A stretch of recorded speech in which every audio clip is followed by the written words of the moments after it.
Les Républicains, Monsieur Bernard de Flessel pour 5 minutes.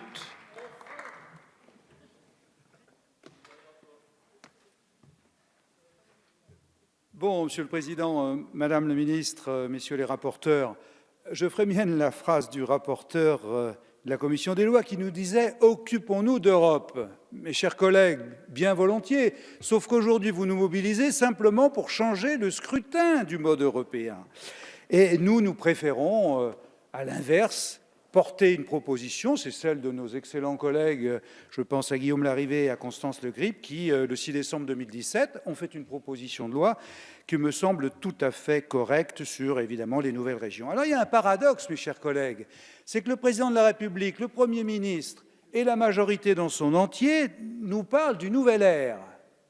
Nouvelle ère, nouveau monde, nouvelle pratique politique, moins politicienne, plus démocratique.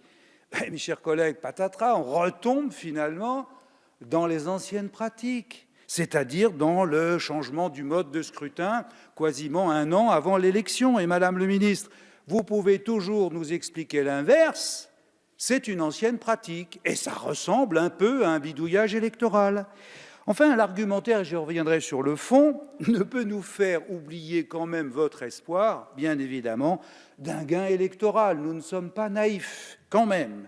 Et de grâce, mais vraiment de grâce, nous sommes autant attachés que vous à l'avenir et à la refondation de l'Europe, et ne prenez pas comme prétexte simplement le changement du mode de scrutin, ce serait nous faire injure. Alors, le premier paradoxe, c'est rapprocher nos concitoyens de l'enjeu européen. Mais plus la circonscription est grande, plus on est éloigné. C'est QFD, bien évidemment. Et la France, par définition, est plus grande qu'une région. Et alors, que dire des listes transnationales? Bon, le Parlement européen, dans sa grande sagesse d'ailleurs, a retoqué cette disposition. 326 voix, ce n'est pas rien quand même. Mais dans sa grande sagesse, mais c'est oui, nous sommes des démocrates et nous respectons la position du Parlement européen. Et puis ensuite, que dire? Tout simplement, il fallait ensuite l'accord des chefs de gouvernement. Et vous savez très bien que là, la question du veto, la Hongrie avait déjà posé son veto, ça ne pouvait pas passer. Le deuxième paradoxe, c'est que vous nous dites, mais c'est le cas dans la majorité des pays européens. Mais non, non, ça a été démontré excellemment par mes collègues. Ce n'est pas le cas en Belgique, ce n'est pas le cas en Irlande, ce n'est pas le cas en Italie, en Pologne, en Royaume-Uni, en Allemagne, qui a un scrutin mixte. Et finalement, quand vous faites la somme des électeurs qui sont non pas sur des listes nationales, nous sommes à 326 millions. Ce n'est pas rien. Le troisième paradoxe, c'est au moment où les régions gèrent les fonds structurels européens, eh bien, nous allons finalement découpler les députés européens qui sont attachés à leur territoire et en les mettant sur des listes nationales. On marche sur la tête quand même, mes chers amis. La circonscription régionale, elle a des vertus.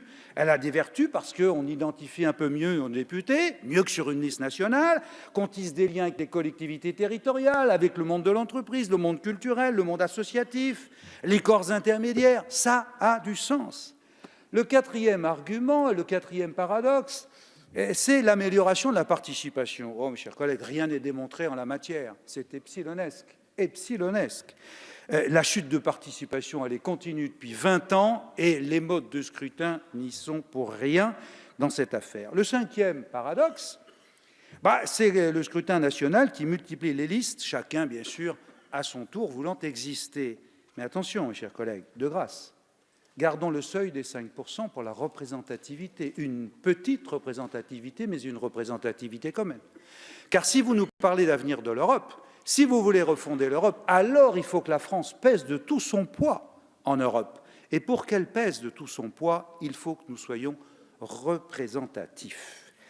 Enfin, mes chers amis, sixième paradoxe, c'est la dépendance, on n'en parle pas souvent d'ailleurs, c'est la dépendance aux partis politiques. Tout le monde sait bien ici qu'une liste nationale, c'est un peu quand même le fait du prince. C'est le fait du chef de parti. C'est celui qui, finalement, désigne assurément les candidats sur la liste nationale. Et c'est plutôt, me semble-t-il, parfois le choix de la connivence plutôt que le choix ou de la compétence. En conclusion, mes chers collègues, Madame la Ministre, nous nous opposerons à ce changement de scrutin. Je viens de le démontrer. C'est une manœuvre, me semble-t-il, électorale qui n'apporte en rien un poids supplémentaire à notre pays dans cette Europe que nous voulons tous. Je vous remercie. Merci, monsieur le député.